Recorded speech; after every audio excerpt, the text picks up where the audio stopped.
guys, TinaGale here with another Freaky Fast Friday challenge layout that I completed for the scrap room. This is using October's Flavors of the Month kit, and this is the Crate Paper Cute Girl collection.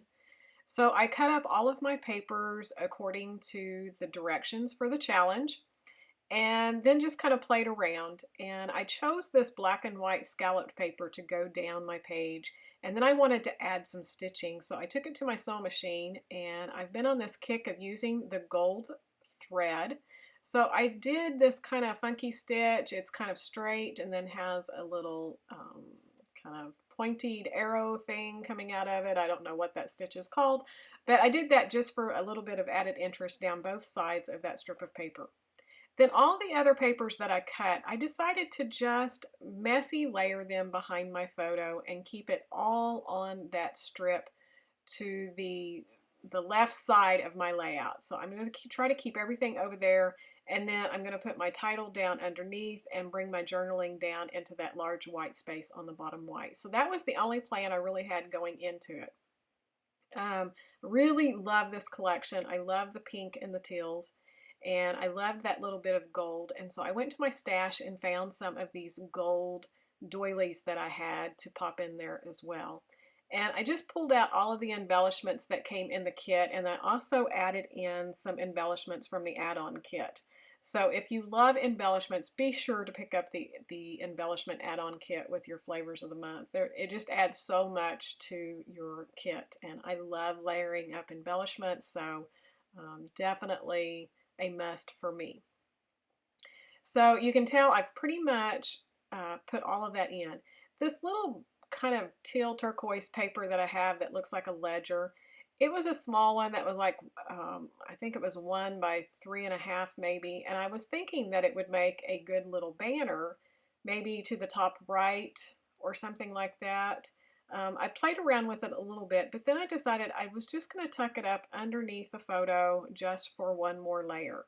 Now my title's going to go up over part of that. I had thought about possibly putting the date or some of the journaling, but I had a little bit more journaling to do than what that would hold. So it ended up blank. I think I don't have the date on this because the date that I have written down on the photo just doesn't seem right. I think it's off maybe a year. So I wanted to look through my albums of finished pages before I decided and put that on there as to what date that I would put.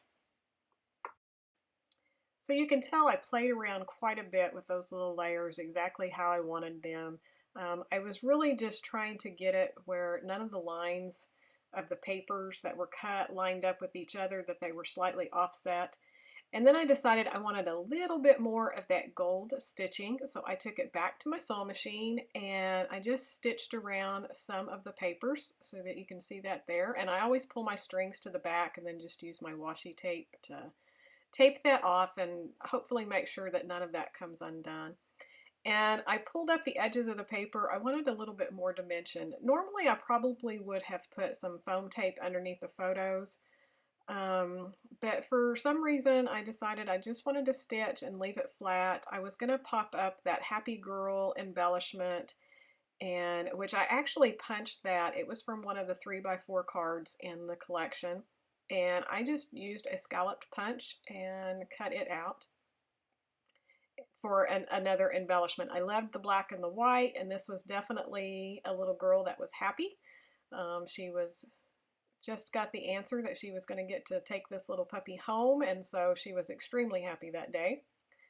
And then I wanted some of these wood veneers. I'll get back to the story here in a minute, but these wood veneers I loved, and I loved the little crown, and I decided to just kind of offset it sideways. I don't know, I just thought that was cute. And then the flower up at the top. I will tell you, the adhesive on these are amazing. It was not going anywhere once I stuck it down, so I'm really glad that I was pretty certain that's where I wanted it, and that it worked out. So be sure if you're using these to be definite about where you want them before you stick them down. So I had some little gold embellishments, and I just decided I didn't have enough gold, and so I got my Heidi Swap Color Shine out and sprinkled that around. And I'm also going to do just a little bit more stitching that you'll see at the end, But I take it back to the sewing machine, and for my journaling, I did some stitching lines for me to write on that bottom right there. So I don't know, I just went happy with the gold on this. I have the little embellishments that came in the kit. There were some gold hearts and some little pink round enamel gems that I added. And then these little stickers here, they're outlined in gold, so I just added in some hearts. But this photo is of my daughter. We were at a homeschool group event that we went to weekly, and there was some puppies that needed some homes. And my daughter just fell in love with this one, would play with it every week, and would always ask for it. And she'd come to me and asked me if she could please have this puppy. And I couldn't bear to tell her no. And my husband happened to be there that day, and so I just popped off and told her, it's like, just go talk to your father, and if he says yes, then it's fine with me. Knowing full well there was no way he would let her bring a dog home. And she came back beaming ear to ear, and I knew I was doomed. And I had forgotten that my husband had a love of Cocker Spaniels, and they looked very much Cocker Spaniel at this time when she was a baby. But the mother was a full-blood Cocker. The daddy was a poodle, so we have a cockapoo now, and now she's about, 13 years old, and biggest spoilt puppy you ever met. But yeah, she got her puppy that day, and so I went back in my stash, and there was this sticker sheet from one of the older kits. It was I think from Dear Lizzie Saturday, and it said yes, no, maybe so. So I thought that was perfect. And here's a close-up of the stitching that I did for the journaling and some still shots for the photos.